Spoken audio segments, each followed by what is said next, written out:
इंसान को अपने कर्म के हिसाब से ही फल मिलता है। भगवान के खाते में सबका हिसाब पक्का होता है। जिसने जैसे कर्म किए होंगे उसे उसके हिसाब से ही फल प्राप्त होता है। यह कहानी भी उसी के बारे में है। एक बूढ़ा भिखारी हर रोज एक सेठ के दरवाजे के पास आकर भीख मांगता था और सेठ हमेशा घर के बाहर उसे आते देखकर वापस घर में चला जाता था और कई बार उसे गालियां भी देता था। सेठ हर रोज इस भिखारी को देखकर चिढ़ सा जाता था और उसे कहता था कि तू अब तक जिंदा ही क्यों है? क्या तुझे अपनी पूरी जिंदगी भीख ही मांगनी है? तू तो धरती पर बोझ है। कभी कभी तो सेठ उस भिखारी को धक्का मारकर भी निकालता था।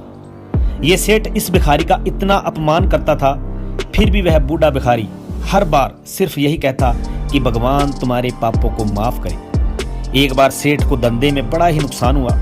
सेठ बड़ा परेशान था कि तभी उसके दरवाजे पर वही भिखारी आ गया। गुस्से में अपना आपा खोते हुए सेठ ने उस भिखारी को पत्थर मार दिया। पत्थर लगने की वजह से भिखारी का सिर फूट गया और उसके सर से खून बहने लगा। फिर भी दर्द से कराहते हुए भिखारी ने इतना ही कहा कि भगवान तुम्हारे पापों को माफ करे। भिखारी वहां से चला गया। सेठ सोच में पड़ गए कि मैंने भिखारी को पत्थर मारा, फिर भी उसने सिर्फ मेरे लिए अच्छा ही बोला।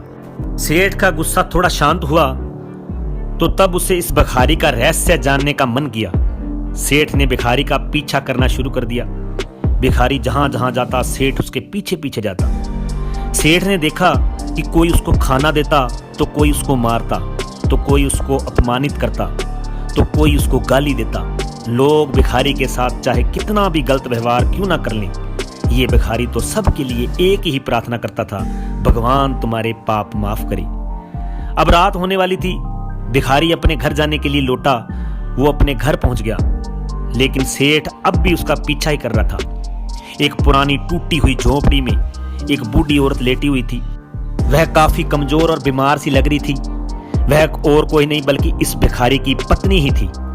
अपने पति को वापस आता देखकर वह खाट से खड़ी हुई। पत्नी ने अपने पति के भीख वाले कटोरे में देखा तो उसमें सिर्फ एक बासी रोटी थी। उसे देखकर वह बोली, आज बस इतना ही मिला? और हाँ, आपके सिर से खून निकल रहा है, यह चोट कैसे लगी?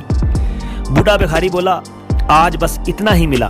किसी ने कुछ ही नहीं दिया, सबने गालियां ही दी और एक ने तो पत्थर मारा, इसलिए ही मेरा यह सिर फट गया। एक गहरी ठंडी सांस लेकर बूढ़ा भिखारी फिर से बोला, यह मेरे ही पापों का फल है। तुम्हें याद है ना, कुछ सालों पहले हम कितने अमीर थे, क्या कुछ नहीं था हमारे पास। हमारे पास हर चीज जरूरत से ज्यादा थी, लेकिन हमने कभी भी दान नहीं किया। आगे भिखारी ने कहा कि हमने उस दिन एक अंधे भिखारी के साथ कितना कुछ बुरा किया था, जो हमारे द्वार पर भीख मांगने के लिए आया था। पत्नी की आंखों में आंसू आ गए। वह बोली, हाँ, हम उस बेचारे अंधे के साथ बड़ा बुरा करते थे, उसका अपमान करते थे, उसके खाने के लिए रोटी की जगह कागज रख दिया करते थे और उसका मजाक भी उड़ाया करते थे। भिखारी की पत्नी बोली, मैंने कभी भी उसको रास्ता नहीं दिखाया था। एक बार मैंने उसके मुंह पर मिट्टी भी फेंकी थी और वह हमेशा दुखी होकर यही कहता था कि भगवान तुम्हें तुम्हारे किए की सजा देगा, भगवान तुम्हारे पापों की सजा जरूर देगा। उसका श्राप सच हुआ और हम इस दुख भरी जिंदगी में आ गए। भिखारी बोला, हाँ, उसका श्राप सच हुआ और इसलिए ही मैं किसी को बद्दुआ नहीं देता हूँ, चाहे कोई मेरे साथ कैसा भी बर्ताव क्यों ना करे। मैं हमेशा उसके लिए प्रार्थना करता हूँ। मैं नहीं चाहता कि कोई भी हमारे जैसा जिंदगी का अनुभव करे। मैं नहीं चाहता किसी को भी हमारे जैसे दुखों का सामना करना पड़े। वो नहीं जानते कि वह कितना बड़ा पाप कर रहे हैं, इसलिए अनजाने में हुए पाप की ऐसी सजा किसी को भी मिले, ऐसा मैं नहीं चाहता हूँ। सेठ वहीं पर छुपकर भिखारी की सारी बातें सुन रहा था। अब उसे यह सब कुछ समझ में आ गया था। भिखारी और उसकी पत्नी ने वह रोटी मिल बांटकर आधी आधी खा ली और भगवान को धन्यवाद बोलकर सो गई। अगले दिन वह बूढ़ा भिखारी फिर से सेठ के घर पर भीख मांगने गया तो सेठ ने पहले से ही गर्मा गर्म रोटियां उसके लिए निकाल कर रखी थी। सेठ विनम्रता से बोला, माफ कर दीजिए बाबा, मुझसे बड़ी गलती हो गई। बूढ़ा भिखारी बोला, भगवान तेरा भला करे। इतना कहकर वह आगे बढ़ गया। दोस्तों, यह छोटी सी कहानी है, लेकिन इसका सार जो कहता है कि इंसान को अपने कर्म के हिसाब से ही फल मिलता है। भगवान के खाते में सबका हिसाब पक्का होता है। जिसने जैसे कर्म किए होंगे उसे उसके हिसाब से ही फल प्राप्त होगा। गरीबों की दुआ ना ले सको तो कोई बात नहीं, पर कम से कम बद्दुआ तो मत लीजिए।